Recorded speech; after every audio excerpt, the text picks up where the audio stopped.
Hello friends, आप सभी का स्वागत है बोट टूबर क्लासेस में। तो आज क्या है ना, हम लोग पढ़ने वाले हैं गोधली भाग 2 काव्य खंड का प्यारे बच्चों पहला चैप्टर पढ़ने वाले हैं, जिसका नाम क्या है, राम नाम बिनु बिरथे जनि जगमा। ठीक ना, मैं इसका अर्थ बताने वाला हूँ और मैं आपको ना वीडियो के अंत में क्या है ना, मैं इसका ऑब्जेक्टिव भी करवा दूंगा। ठीक ना, तो क्या है ना कि ये इसका वन शॉट रहने वाला है, हम लोग इसका अर्थ भी देखेंगे और क्या है ना वीडियो क्लास में इसका हम ऑब्जेक्टिव भी देखने वाले हैं। तो आप लोग इस वीडियो को देखिएगा और आपको हम बताना चाहते हैं कि इससे भी रिलेटेड आपका अगर एग्जाम में क्वेश्चन आते हैं ना, राम नाम बिनु बिरथे जनि जगमा से अगर आपका क्वेश्चन आता है तो वह एग्जाम में ना क्वेश्चन नहीं छूटेगा, मैं आपसे वादा करता हूँ। तो आप इस वीडियो को अंदर देखिएगा। चलिए हम इस सेशन को स्टार्ट कर रहे हैं। ओके, तो क्या है ना प्यारे बच्चों कि देखिए मेरे भाई, क्या है कि पहले हम सबसे पहले भाई लेखक परिचय कर लेते हैं। ठीक ना, राम नाम बिनथे बनि जगमा या जो नर दुख में दुख नहीं माने। ठीक ना, दोनों क्या है ना, दोनों क्या है भाई, तो ये कहना कि किसके द्वारा रचित है आपका, ये रचित है गुरु नानक के द्वारा। किसके द्वारा रचित है आपका, गुरु नानक के द्वारा रचित है।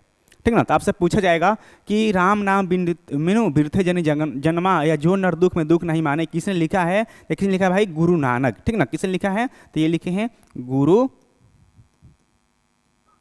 नानक जी इसको लिखे हैं। ठीक ना, आप थोड़ा इसको ध्यान रखिएगा। अगर हम बात कर ले गुरु नानक साहब का भाई जन्म कहाँ हुआ था, तो इनका जन्म हुआ था 15 अप्रैल 1469 ईस्वी को नानकाना साहब, जो कहाँ पर है, पाकिस्तान में। कहाँ पर है, पाकिस्तान में जो है ना इनका जन्म हुआ था। ठीक ना, आप थोड़ा इसको ध्यान में रखिएगा। इनकी मृत्यु कब हुआ था, तो 22 सितंबर 1539 ईस्वी को इनका मृत्यु हो गया था। ठीक ना, और देखिए कहाँ हुआ था, तो करतारपुर में हुआ था। कहाँ हुआ था, तो करतारपुर में हुआ था। इन्होंने वाह्य गुरु का, तो वाह्य गुरु कहते हुए ना इन्होंने अपने प्राण त्याग दिया था। तो आपसे पूछ जाएगा कि जो गुरु नानक साहब है इनका जन्म कब हुआ था, तो 1469 ईस्वी में। इनका मृत्यु कब हुआ था, 1539 में हुआ था। मृत्यु कहाँ हुआ था, तो ये तब का करतारपुर में हुआ था। जन्म हुआ था नानकाना साहिब जो पाकिस्तान में है। अच्छा, इनके पिताजी का नाम क्या है, तो इनका पिताजी का नाम क्या है, कालू चंद खत्री है। और माता जी का नाम इनका क्या है, तो इनका माता जी का नाम है तृप्ता। क्या है, तृप्ता है। तो थोड़ा ना ये तो भाई शॉर्ट परिचय था। आइए हम थोड़ा इसके बारे में ना जो आपका लेखक परिचय इसके बारे में थोड़ा हम विस्तृत से भाई हम ना जानकारी ले लेते हैं। ठीक ना, तो क्या है ना कि देखिए भाई विस्तृत आइए परिचय हम जान लेते हैं गुरु नानक साहब के बारे में।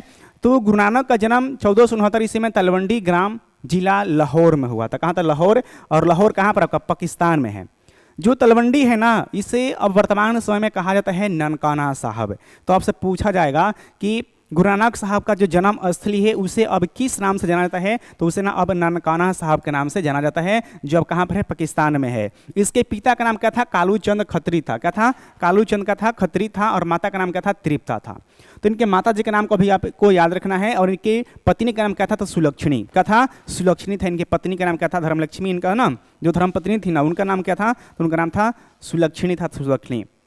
तो आप थोड़ा इसको ध्यान में रखिएगा। और देखिए इनके पिता ने इन्हें ना व्यवसाय में लगने के लिए इन्होंने बहुत प्रयास किया था कि ये बचवा तुम व्यवसाय करो, मेरे साथ थोड़ा ना कृषि में हाथ बटाओ। लेकिन इन्होंने क्या कहा था कि नहीं, हम अपना आपके साथ हाथ नहीं बटाएंगे। इनका पूजा पाठ में कहना का ज़्यादा मन लगा। ठीक ना, तो इन्होंने कहा ना कि लगाने का बहुत उद्यम किया, किंतु इनका मन भक्ति की ओर क्या था, अधिकाधिक न झुकता गया। और इन्होंने हिंदू धर्म मुसलमान दोनों की समान धार्मिक उपासना पर बल दिया था। तो हिंदू धर्म मुस्लिम धर्म इन दोनों के जैसे कहना, उन्होंने अपना धर्म पर के उपासना पर इन्होंने क्या था, बल दिया था। और वर्णाश्रम व्यवस्था और कर्मकांड का विरोध करके निर्वाण ब्रह्मा की शक्ति का प्रसार किया। और गुरु नानक ने ना मक्का मदीना की भी यात्रा किया था। तो देखिए क्या है ना कि इन्होंने क्या किया था भाई, कि कर्म कांड होता है, वर्ण व्यवस्था है, वर्ण व्यवस्था कांड होता है, जो छुआछूत है ना, ऊंच नीच जो होता है ना, इसका भी उन्होंने विरोध किया था। और क्या है ना कि जो मूर्ति पूजा होता है ना, कर्म कांड होता है, उसका भी क्या कहते हैं, उन्होंने विरोध किया था। ठीक ना, उसका भी इन्होंने क्या कहता है, विरोध किया था। इन्होंने मक्का मदीना का भी क्या कहता है, यात्रा किया था। मक्का मदीना का भी इन्होंने यात्रा किया था। आइए हम कुछ और भाई इनके बारे में जान लेते हैं। मुगल सम्राट जो है ना, मुगल सम्राट कौन था भाई, बाबर से भी इन्होंने का ना भेंट हुआ था।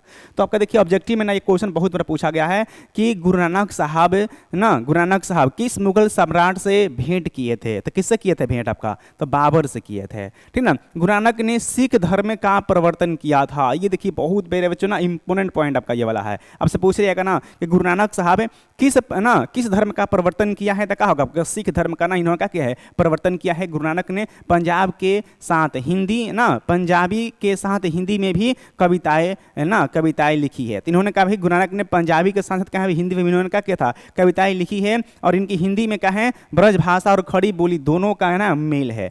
तो हिंदी में क्या है ना भाई, इन्होंने कौन कौन सी भाषाओं का सहारा लिया है हिंदी में लिखने के लिए, तो ब्रज भाषा और किसको भाई, खड़ी बोली का, ठीक ना। जो हिंदी में जो ये गुरु नानक साहब की जो रचनाएं हैं ना, ये किस भाषा में है, तो ये किस भाषा की उन्होंने सहायता से लिखा है, तो लिखा है ब्रज भाषा और कहना खड़ी बोली की सहायता से ये लिखे हैं। और इनके इनके भक्ति और विनमय के पद बहुत क्या है ना मार्मिक है।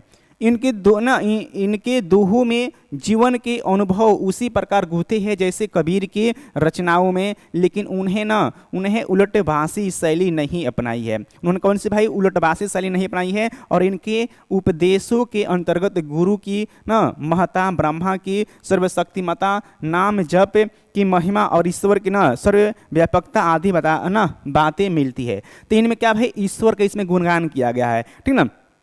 इसमें देखिए वाह ये मूर्ति पूजा नहीं, ईश्वर का गुणगान कीजिए, ठीक ना, ईश्वर का गुणगान कीजिए। और क्या है ना गुरु की महत्ता को समझिए आप। इन सब का कहना उन्होंने थोड़ा ज़्यादा इस पर बल दिया है। ब्रह्मा की शक्ति ना सर्वशक्ति माता पर इसमें बल दिया है, ठीक ना। नाम जाप पर कहना उन्होंने बल दिया है कि नाम जपिए आप और भगवान में कहना लीन हो जाइए, ठीक ना। तो क्या ना इन सभी पर उन्होंने क्या है ना अपने कहना काव्य में इन्होंने क्या किया था, जोड़ दिया है, मतलब इस पर बल दिया है। इनकी रचनाओं का संग्रह सिख के जो 5वें गुरु थे ना, आपसे पूछा जाएगा भाई कि सिख धर्म के 5वें गुरु कौन थे, तो वो थे आपका गुरु गोविंद, वो थे आपका उनका नाम क्या था, अर्जुन देव था। कौन था, अर्जुन देव था। गुरु गोविंद सिंह थे ना, वो भाई सिख धर्म का आपका अंतिम गुरु थे, 10वें गुरु थे, ठीक ना। तो कहना इनकी रचनाओं का संग्रह सिखों के 5वें गुरु जो अर्जुन देव है ना, इन्होंने कब किया था भाई, 1606 ईस्वी में। कब किया था भाई, 1606 ईस्वी, 1604 ईस्वी में, सॉरी कहा होगा 1604 ईस्वी में। कहना इन्होंने क्या किया था कि गुरु ग्रंथ साहिब के नाम से कहना इन्होंने इसका क्या किया था, संग्रह किया था। तो आपसे पूछा जाएगा मेरे भाई कि गुरु नानक की जो रचनाएं हैं ना, गुरु नानक की जो रचनाएं हैं ये किस नाम में है, ठीक ना, किस ग्रंथ में है, तो किस ग्रंथ में आपका, तो गुरु ग्रंथ साहिब में। किस में है, गुरु ग्रंथ साहिब में है। अच्छा, गुरु ग्रंथ साहिब की रचना किसने किया है, देखिए है अर्जुन देव ने किया है। कब किया है, 1640 में किया है। और इसमें किसका वर्णन किया गया है, तो इसमें ना गुरु नानक की जो भी इन्होंने जो लिखे हैं ना, जो भी इन्होंने पद लिखा है, जो भी इन्होंने कहना लिखे हैं ना रचनाएं, उनके क्या इसमें संग्रह मिलता है। और कहना कि गुरु नानक की रचनाएं कौन कौन सी है, तो आपका जापूजी है, आशा दीवार है और हरि रास है और सोहिला है। कौन कौन सा है मेरे भाई, देखिए आपके ना ऑब्जेक्टिव में बहुत बारी आपका सवाल पूछा गया है कि जापूजी किसकी रचना है, गुरु नानक साहब का है। आशा दीवार किसकी रचना है, गुरु नानक की रचना है। हरिरास किसकी रचना है, गुरु नानक की है। सोहिला किसकी है, गुरु नानक की रचना है, ठीक ना। आप लोग कहना इसको थोड़ा ध्यान में रखिएगा। और कहना कि सन 1539 ईस्वी में इन्होंने जना भाई वाह ये गुरु, देखिए मैं आपको शुरू में बताया था कि इनकी मृत्यु कैसे हुआ था। तो इन्होंने ना 1539 में वाह ये गुरु कहते हुए अपने प्राण को त्याग दिए थे। अपने प्राण का कर दिए थे भाई, ये त्याग दिए थे, अपने प्राण को त्याग दिए थे ये, ठीक ना।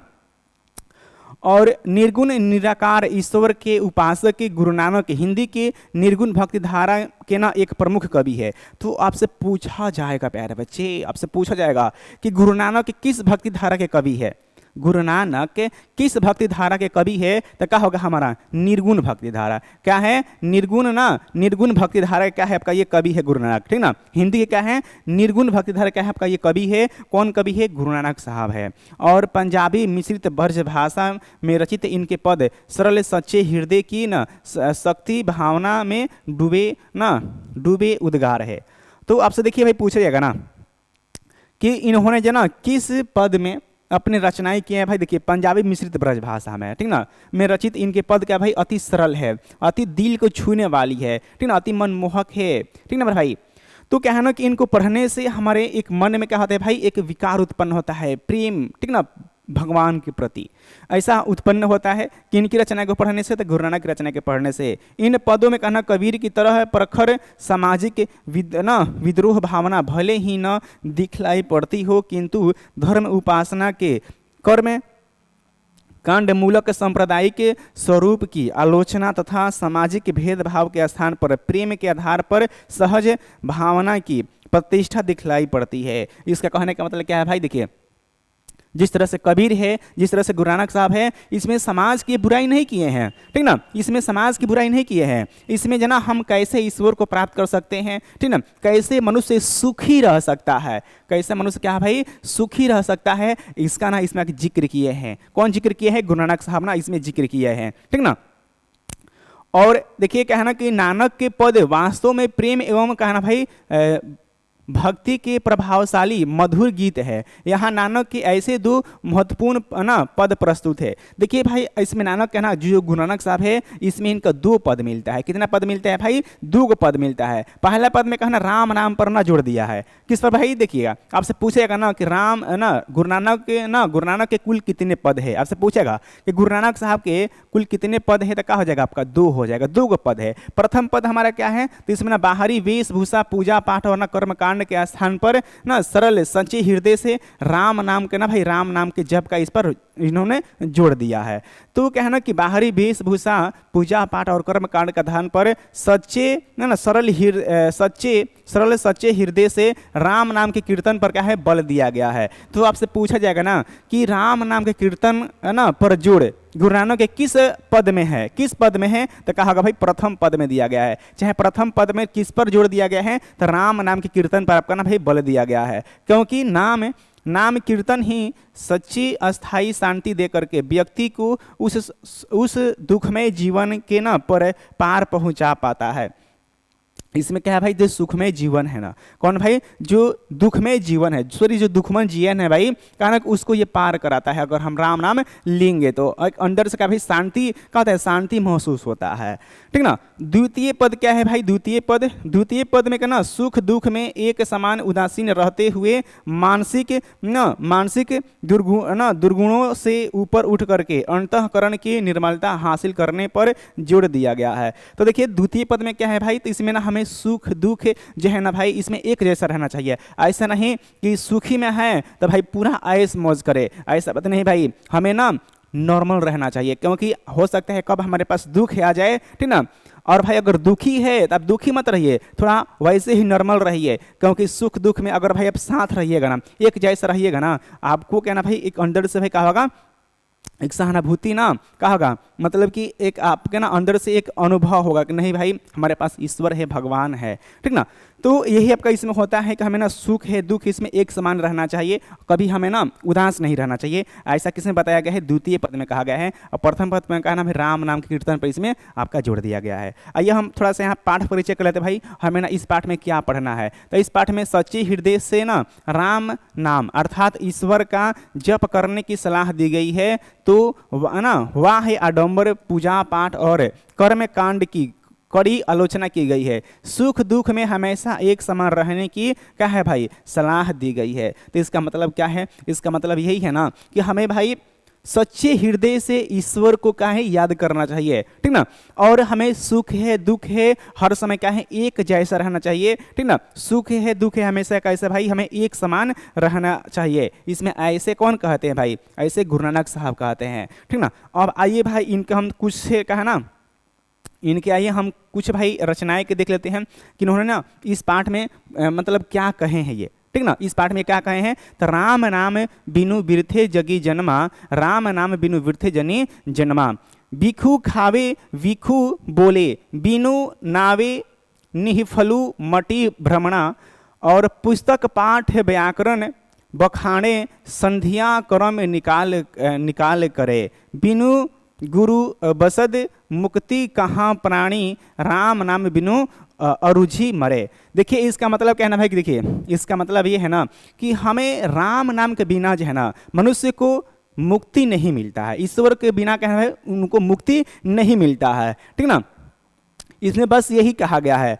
और क्या है ना देखिए इसमें गुरु नानक कहते हैं कि जो राम नाम का स्मरण नहीं करता है उसका संसार में आना और मानव शरीर पाना व्यर्थ चला जाता है। जो राम का नाम नहीं लेता है ना, ठीक ना भाई, यानी कि जो ईश्वर का नाम नहीं लेता है उसका ये मनुष्य का जो शरीर मिला है ना, ठीक ना, ये जीवन का है व्यर्थ चला जाता है। ऐसा कौन कहते हैं? गुरु नानक साहब कहते हैं। और कहना बिना कुछ बोले विष का पान करता है तथा ना माया रूपी मृग तृष्णा में भटकता हुआ मर जाता है। अर्थात राम का गुणगान न करके ना माया जाल में फंसा रहता है। शास्त्रीय पुराण की चर्चा करता है, सुबह शाम एवं दोपहर तीनों समय संध्या वंदना करता है। नानक लोगों से कहता है कि गुरु भावना का भजन किए बिना व्यक्ति को संसार से मुक्ति नहीं मिल सकती तथा सांसारिक माया जाल में उलझ कर रह जाना पड़ता है। देखिए क्या है ना मेरे भाई कि इसमें कहते हैं ना कि हमें हर समय क्या है ना अपना भगवान का, ईश्वर का हमें गुणगान करना चाहिए, ठीक ना। अगर भाई हमें मुक्ति पाने का, अगर मुक्ति पाने के एक ही मार्ग है, ईश्वर का गुणगान कीजिए, ठीक ना, तभी हमें क्या होगा, मुक्ति मिलेगा, ठीक ना भाई। हमें सांसारिक मोह माया से क्या होगा, हमें परे होना पड़ेगा, ठीक ना, सांसारिक मोह माया को त्यागना पड़ेगा, ठीक ना। तो ये सब का ना आपका यही सब इसमें कहा गया है। अगला चलिए भाई, अगला हमारा क्या है कि दंड कमंडल सिख सुत धोती तीर्थ गबनु अति भ्रमणु करे और राम नाम बिनु शांति न आवे जपी हरि हरि नाम सुन पारी परे जटा मुकुट तन भसम लगाई वसन छोड़ी तन मगन भया गुरु परसदी राखिले जन को हरिरस नानक झोली पिया, ठीक ना। इसका मतलब क्या है भाई, देखिए बहुत सारे ऐसे भी लोग होते हैं ना जो दिखावटी में क्या करते हैं भाई, जो दिखावटी में क्या करते हैं वो साधु बन जाते हैं, ठीक ना। अपने जाटा बढ़ा लेते हैं, उसका जाटा क्या करते हैं भाई, पगड़ी बांधते हैं ऐसे करके, ठीक ना, भस्म लगाते हैं। लेकिन क्या कहते हैं वो क्या है ना भाई कि वो सांसारिक मोह माया में बंधे रहते हैं, ठीक ना। वो रियल में क्या होते हैं भाई, वो ना ईश्वर को प्राप्त नहीं कर पाते हैं। ऐसा कहना इसमें वो कहते हैं कि कुछ ऐसे भी लोग होते हैं ना जो कहते हैं दिखावटी में रहते हैं, दिखावटी दुनिया में करते हैं भाई, अपने कहते हैं केस बढ़ा लेते हैं, जाटा धारण करते हैं, जनेऊ धारण करते हैं, लेकिन वो ना वो वास्तव में भगवान को नहीं प्राप्त करते हैं, ठीक है। तो इसका अर्थ देखिए भाई, चलिए हम इसका अर्थ थोड़ा पढ़ लेते हैं। तो इसका अर्थ है कि ऐसे प्राणी बाहरी दिखावे के लिए दंडा कमंडल सिख जनेऊ तथा ना गेरुआ वस्त्र धारण करे तीर्थ यात्रा करते रहते हैं, लेकिन राम नाम का भजन किए बिना जीवन में शांति नहीं मिलती है। भगवान का नाम लेकर पैर पुजाते हैं। कहने का मतलब भाई जो व्यक्ति है ना, जो व्यक्ति वो क्या करता है भाई, बाहरी दिखावा करते हैं, वो क्या करते हैं कि दंडा कमंडल सिख जनेऊ गेरुआ वस्त्र धारण कर लेते हैं और वो राम नाम का जप नहीं करते हैं, और दूसरे से क्या करते हैं वो पैर को अपने पुजवाते हैं, ठीक ना, पैर को क्या करते हैं पुजवाते हैं। वे अपने को संत कहलाने के लिए जटा को मुकुट बना करके ना शरीर में ना राख लगा करके वस्त्रों को त्याग करके नग्न हो जाते हैं। कहने का मतलब इसका ये है कि देखिएगा जो नागा साधु होते हैं ना वो क्या करते हैं भाई, केस को बढ़ा लेते हैं, उस पर जाटा होता है, जाटा क्या करते हैं ऐसे बांध करके मुकुट बना लेते हैं, फिर क्या करते हैं भस्म लगाते हैं, और क्या करते हैं वो भस्म लगा करके अपने शरीर में ना पूरे शरीर में क्या करते हैं वो राख लगाते हैं, ठीक ना, वही। और क्या ना वस्त्र को त्याग दे करके वो क्या करते हैं नग्न रहते हैं। संसार में जितने जीव जंतु हैं उन जीवों में जन्म लेते रहते हैं। इसीलिए लेखक कहते हैं कि भगवान की कृपा को ध्यान में रह करके नानक ने राम नाम का घोल पी लिया ताकि असार संसार से मुक्ति मिल जाए। इसका मतलब है देखिए भाई जीवन का, देखिए पृथ्वी पर क्या है बहुत सारे जीव है, बहुत सारे जीव क्या होता है डेली जन्म लेते हैं और डेली कहते हैं वो मरते भी है, लेकिन वो कहते हैं ना कि हमें राम नाम का भाई जाप का हमें ना घोल पीना चाहिए। मतलब वो क्या है ना कि राम नाम को भाई ना जप किए हैं ताकि हमें इस शरीर से, ठीक ना, इस माया माल का जो न संसार है ना इस हमें मुक्ति मिले, ठीक ना। इसलिए क्या कहे भाई वो राम नाम को अपनाए हैं, राम नाम का ना वो जाप किए हैं। अगला क्या है कि जो नर दुख में दुख नहीं माने, जो नर दुख में दुख नहीं माने, सुख स्नेह अरु भय नहीं जाके, कंचन माटी जने नहीं निंदा नहीं स्तुति जाके, लोभ मोह अभिमाना हरस शोकते रहे नियारो नहीं मान अपमाना, आशा मनसा सकल त्यागी कै जगते रहे निराशा। इसका मतलब क्या है भाई, देखिएगा जो साधु संत होते हैं ना उनको कोई मान अपमान की ना उनको चिंता नहीं रहता है, ठीक ना। वो क्या होते हैं जो सोना है चांदी है ना भाई उसको वो माटी के समान समझते हैं, उनसे उनका कोई लेना देना नहीं रहता है, ठीक ना। तो ऐसा इसमें कहा गया है। तो क्या है ना कि नाना के कहते हैं कि जो मनुष्य दुख को दुख नहीं मानता है, जिसे सुख सुविधा के प्रति कोई आसक्ति नहीं है और नहीं किसी प्रकार के भय है, जो सोना को मिट्टी जैसा मानता है, जो किसी की निंदा से न तो घबराता है और न ही प्रशंसा सुन करके क्या होता है गौरवान्वित होता है। तो इसमें यही कहते हैं कि हमें कहना भाई जो व्यक्ति जो है जो मनुष्य वो क्या करता है, दुख को दुख नहीं मानता है, ठीक ना। और कहना सुख सुविधा कहते हैं, सुख सुविधे कहते हैं, प्रति कोई उनकी आसक्ति नहीं होती है, ठीक ना। तो ऐसे व्यक्ति कहना है, ऐसे व्यक्ति जो भय रहित होते हैं, ठीक ना, जो क्या करते हैं भाई, जो भय रहित होता है। और कहना कि सोना को भी जो मिट्टी समझता है ना, सोना को क्या करता है, मिट्टी जैसा मानता है। और किसी के क्या भाई, वो निंदा से भी नहीं घबराता है, जिस किसी के ना वो निंदा से भी नहीं घबराता है। ऐसे व्यक्ति का होता है गौरवान्वित होता है, वो ऐसे व्यक्ति आगे बढ़ता है, ठीक है। ऐसे व्यक्ति ईश्वर को प्राप्त करते हैं। जो लाभ मोह एवं अभिमान से परे हैं, जो हर्ष एवं निषाद दोनों में कहते हैं एक जैसा रहता है, ठीक ना भाई। जो क्या है मोह माया अभिमान से कहते हैं परे होते हैं, उनसे उसका कोई मतलब नहीं रहता है मोह माया से, ठीक ना। और क्या कहते हैं वो हर्ष निषाद दोनों में कहते हैं एक जैसा रहता है, मतलब कि उनको भाई सुख है चाहे दुख है वो हमेशा एक जैसा रहते हैं। और कहना जिसके लिए मान अपमान दोनों बराबर है, जो आशा तृष्णा से मुक्त होकर के रहते हैं, जो क्या है भाई मान अपमान से क्या होते हैं वो परे होते हैं, ठीक ना, चाहे बराबर होते हैं। और जो आशा तृष्णा से कहते हैं मुक्त होकर के रहते हैं, ठीक ना। और आगे ये क्या कहते हैं कि संसारिक विषय वासनाओं से अनासक्त रहता है, काम क्रोध जेहि परसे परसे परसे नाहिन तेहि घट ब्राह्मण निवासा। और गुरु कृपा जेहि नरपे किन्हीं तिनह यह जुगति पिछानी।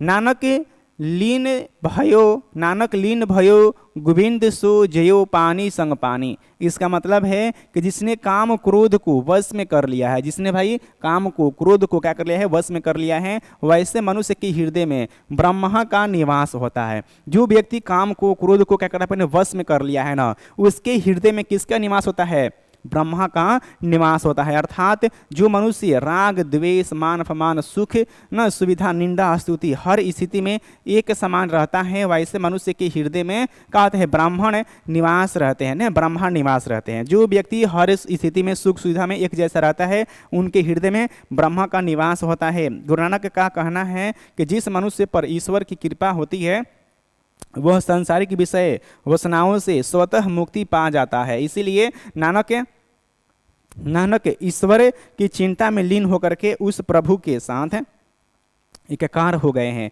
यानी आत्मा परमात्मा से मिल गई, जैसे पानी के साथ पानी मिल करके एक ना एकाकार हो गया है। तो कहना किसमें यही कहा है इन्होंने कि जो भक्त है ना वो ईश्वर में लीन हो गया है। जिस तरह से पानी और पानी एक दूसरे में मिल करके लीन हो जाता है ना, अब पानी को अलग नहीं कर सकते हैं, कौन सा पानी उसमें मिल गया है। उसी तरह से कहना कि जो भक्त है ना, ठीक ना, वो कहते हैं ईश्वर में लीन हो जाते हैं, ठीक ना भाई। कहते हैं ईश्वर का चिंतन करते हैं, ईश्वर का गुणगान करते हैं और ईश्वर में क्या होते हैं भाई, वो ना लीन हो जाते हैं। और भाई आइए यहाँ से हम ना भाई वन लाइनर क्वेश्चन देख लेते हैं आपके ऑब्जेक्टिव के लिए। किस लिए भाई, ऑब्जेक्टिव के लिए ना हम लोग आइए भाई कुछ क्वेश्चन को देख लेते हैं। देखिए गुरु नानक का जन्म ना कब है और कहना भाई कब और कहाँ हुआ था। गुरु नानक का जन्म कब है, ठीक ना, कब और कहाँ हुआ था भाई, कब और कहाँ हुआ था। देखिए 1469 ईस्वी में तलवंडी ग्राम जिला लाहौर में हुआ था। कहाँ था भाई, लाहौर में हुआ था।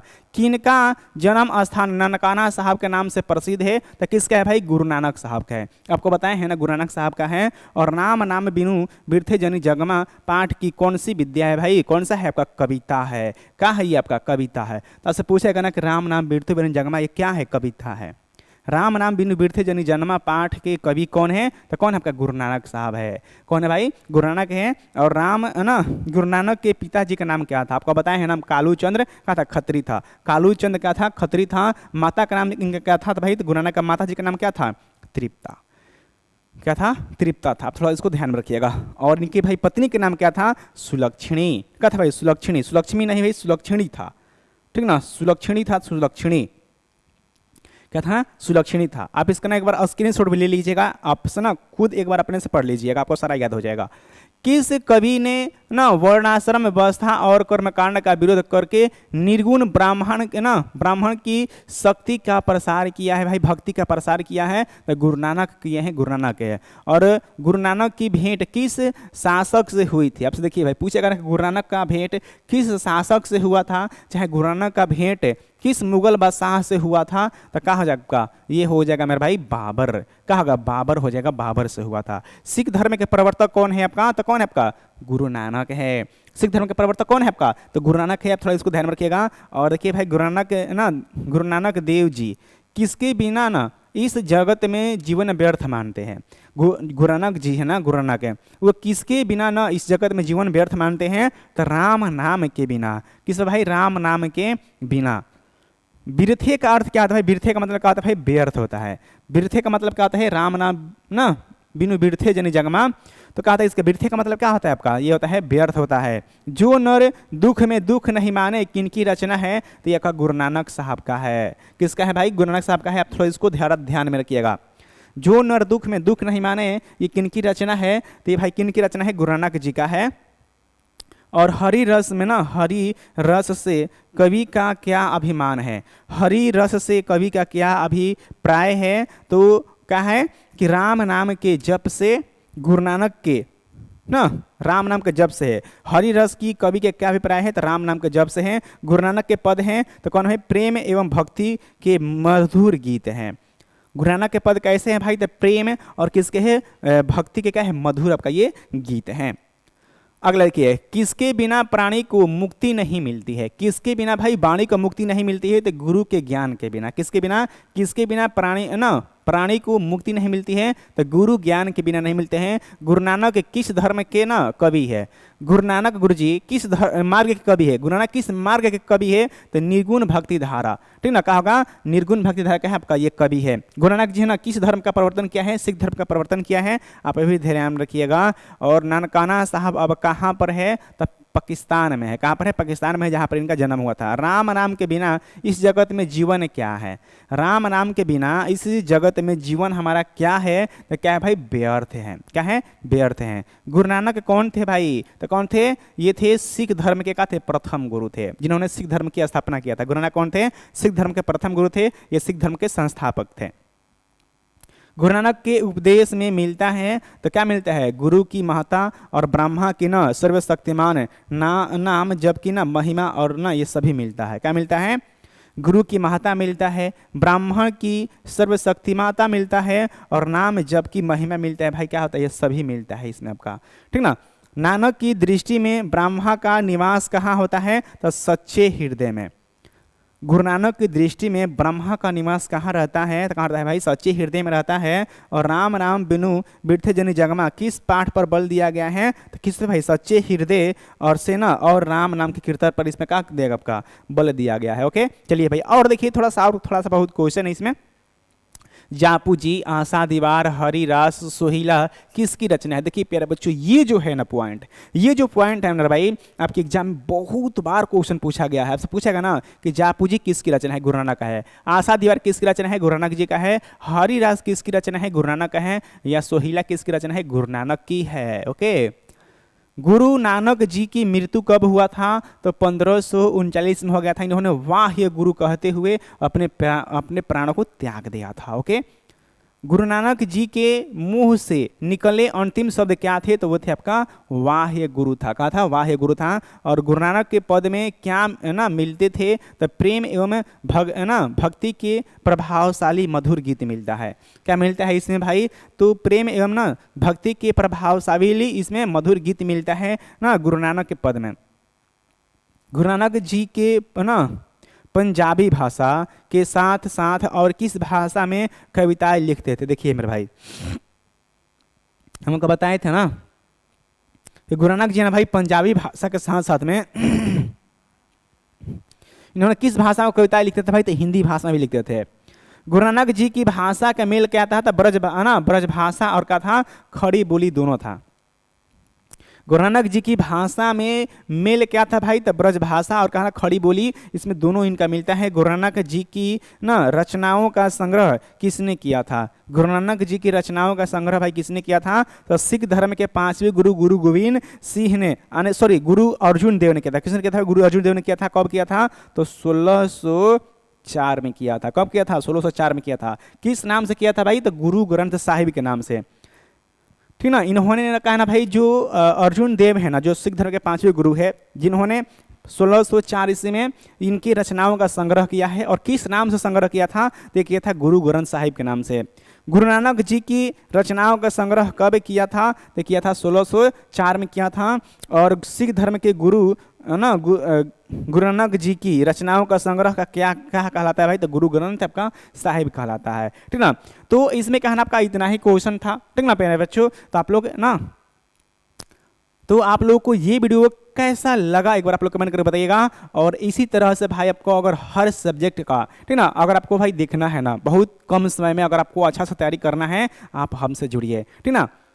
और आपको अगर कोई भी पॉइंट नहीं समझ में आया होगा ना, तो आप हमसे कमेंट करके पूछ सकते हैं। तो प्यारे बच्चों मिलते हैं अगले क्लास में। बाय बाय सभी लोग को मेरे भाई, जय हिंद।